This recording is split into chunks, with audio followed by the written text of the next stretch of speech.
What's up, everybody? It's yours truly, Man Myth Legend, Honcho Data Don back here at When and Where. If this is your first time to the channel, please like and subscribe at the bottom of the page. If you got something to say as far as a comment, say what you got to say because I'm not here to discriminate. Now, you see it here.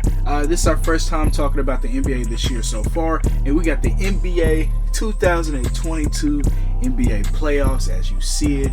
We got plenty of teams that's made some uprising moments, like the Chicago Bulls, who ended up acquiring DeMar DeRozan this past year. He was looking like the MVP at one point this season. The Miami Heat ended up taking the 1 seed overall. Ended up adding Kyle Lowry to their team, which was huge. Tyler Hero was huge this year, also looking like the candidate of 6 Man of the year.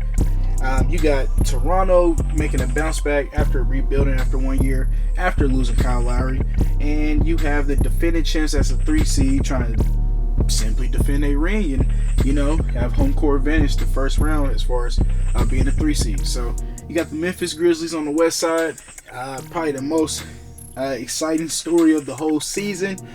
Ja Morant looking like an MVP candidate day by day at this point. So we're going to see what they're going to be talking about in the first round. And then also you got the Phoenix Suns. They've been taking care of business literally from start to finish at this point. So we're going to see if they're going to be able to finish up the job. So there's plenty of teams to be excited about what's going on in the playoffs currently in the first round. Even though there's some teams that we wish that was in the playoffs, most likely, of course. But we're on to bigger things, so let's get to it. Alright, so to start things off, we're going to start off west against the 1 seed versus the 8 seed. That's traditional, of course. So we got the Phoenix Suns versus the New Orleans Pelicans. So let's check out the matchup here. So what happened in recent memory? CJ McCollum was traded to the Pelicans at the trade deadline to boost up Brandon Ingram's value as far as the offensive end, to see as many one-on-ones as much as possible. Now, what is also helping out Brandon Ingram? He has Herbert Jones and Trey Murphy to do his defensive work for him to make up for his weaknesses, you'll say, his defensive liabilities. So you have that matchup there. But you have the veteran Chris Paul and Devin Booker on the Phoenix side, with Mikal Bridges as one of the best defenders in the whole league as far as currently right now. DeAndre Ayton is trying to get paid right now. So if you ask me, I got the Phoenix Suns taking care of business after game 1 in 5 games. Alright, so the next matchup that we have going on is the 4 versus the 5, which is the Dallas Mavericks and the Utah Jazz. So let's see what the matchup is, what has happened currently. So look, Luka had a calf injury pretty much the last game of the season, and everybody was like, why the hell is Luka even playing the last game of the season in the first place? So, long story short, he's hurt right now. He did play game 1. Now, the Dallas Mavericks put up a very, very good fight, in which if they made a couple free throws from Spencer Dinwiddie, they might be up 1-0 right now.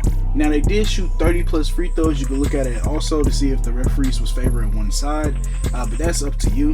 And then you have the Utah Jazz, which a very talented team in which I thought of highly in the past, but they have gave up multiple double-digit leads, one of the top teams to do it currently. So I got Luka coming back, hopefully off the calf strain, to win it against the Utah Jazz in 7 games to piss off Donovan Mitchell.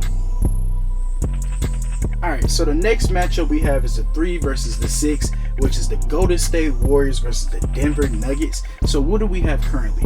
Now, the Warriors is up 1-0 right now, and Steph Curry is coming off the ankle injury, and he only scored 15 points. Jordan Poole in his first playoff career game, he scored 30 points, and he went insane, and he was ready for an interview after the game. So, Jokic did not look pretty good as far as going up and down the court, in which this might come as a surprise, but I have the Warriors winning in 5 games. I don't think it's going to take any time to get them off the court. They truly miss Jamal Murray. Poor Nuggets. So the last matchup that we have in the first round here is the number 2 versus the 7 seed, which is the Memphis Grizzlies versus the Minnesota Timberwolves. Like I was saying earlier, man, Ja Morant has been incredible this season, looking like an MVP candidate. The Grizzlies I think they only lost 2 games without Ja Morant this year, which is always phenomenal. I was thinking highly of the Memphis Grizzlies the whole year until I saw the first round of playoffs. And when I saw their matchup, I didn't like it in their favor, to be honest. And seeing how Anthony Edwards came in that first game and Karl Anthony Towns is truly the best shooting big man of all time as far as the numbers pretty much. I got the Timberwolves doing it in 7 games, man. Anthony Edwards' impact as far as his mentality is that huge, and I think they're going to get it done in 7 games. So, on the east side, you have the Miami Heat versus the Atlanta Hawks in the 1 versus the 8 seed matchup. And the Miami Heat played an incredible game as far as the first game. They had Trae Young locked up, shooting 1 from 11 from the field. Could have hit a 3, could have do anything. Now, with all that being said, I don't think the Heat is going to hold Trae Young to 1 from 11 again. And I don't think they're going to shoot the 3 ball as far as close to 50% again. So I got the Hawks finishing off and winning in 7 games. So the next matchup that we have on the east side is the 4 versus the 5, being the Philadelphia 76ers versus the Toronto Raptors. So what do we have currently? Toronto, they have a COVID vaccination thing going on, in which if you're not vaccinated, you cannot play. So Thibault, you're out. I don't know about the rest of the Philadelphia roster as far as who's not vaccinated and who is, but that's a big deal as far as for them. James Harden in the past has struggled in the playoff games, in which he has came off a strong first game. Him, Maxey, Tobias Harris, and Joel Embiid. But I do have the Toronto Raptors winning it because James Harden simply has to prove it to me that he's going to be able to finish a team off. Now, the next matchup you have is the number 3 versus the 6 seed and the Milwaukee Bucks versus the Chicago Bulls. This is an all-time classic rivalry. I believe they're less than an hour away from each other, so there was plenty of Bulls and the Bulls fans as far as at the first game. Now the Bucks jumped on the Bulls at the very beginning of the game, going on a 9-0 run, and pretty much it was a seesaw action going on, with the Bulls ended up taking the lead, but they wasn't able to hold it at the end. Now, the Bulls' weakness is rebounding and rim protection, and they desperately need those 2 things, and they just can't get it right now. So, Giannis, being, if not the best player on the planet right now, one of the best players on the planet, and one of the most athletic players on the planet, named Freak, of course. I feel like he's just going to dominate the whole series. Having 27 the first game, I think the Bucks is going to take care of business in 6 games against their all-time classic rival. And then you have the last first round matchup on the east side, the 2 versus the 7 seed. You have the Boston Celtics versus the Brooklyn Nets. Now look, I believe the 1s versus the 8s and the 2 versus the 7s is one of the most exciting matchups that we have seen in recent memory.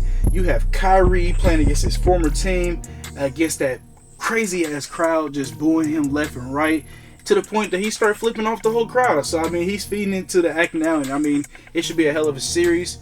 I have Kyrie and KD getting business taken care of in 7 games against the Boston Celtics. Jaylen Brown and Jason Tatum is no joke. But I mean, I just don't think they're going to get it done. Alright, so going back to the west side in the semifinal second round, you have the Phoenix Suns versus the Daleks Mavericks. Now, I think the experience of the Phoenix Suns is going to take over this round against the Dallas Mavericks. I was deciding if it was going to be 5 or 6 games, to not disrespect Luka Jordan too much, but I don't think the one-man show is going to be enough against these Phoenix Suns. They seem like they're on a mission this year to get somewhere special. And then for the second matchup in the western side, you have the Minnesota Timberwolves versus the Golden State Warriors. Now, I think the Golden State Warriors is going to take care of business in 6 games. I know Minnesota has been on a Cinderella run, as you'll call it, in March Madness terms, I'm sorry. But I just don't think they're going to have the experience to take care of some former champions and Steph Curry and Klay Thompson, who are very uber motivated to win their 4th championship together for a legacy standpoint. Now, for the first matchup on the eastern side, we have the underdog teams that have overcome upset alert to take care of business against the higher seeds and Atlanta Hawks and the Toronto Raptors. You have the long, lengthy Toronto Raptors with plenty of defenders. Again, they have the COVID update on their side as far as who's available to play, as far as road teams. But I think Trae Young is vaccinated, and I think he's going to get things taken care of and show his stardom once again on a whole different stage.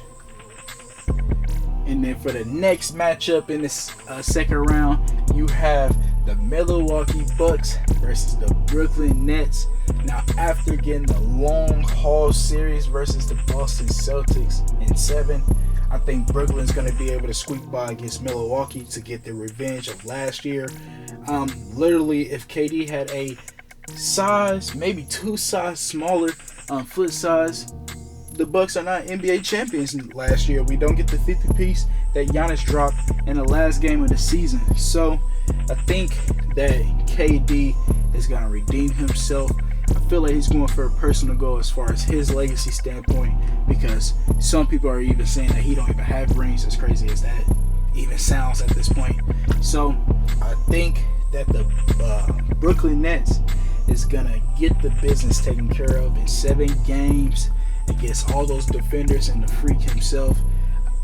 Last year, Kyrie got hurt against the Milwaukee Bucks, in which we all feel like maybe that's a whole different series if Kyrie finish it off himself as far as being healthy, on being able to hit shot after shot. So 7 games, Brooklyn versus Milwaukee.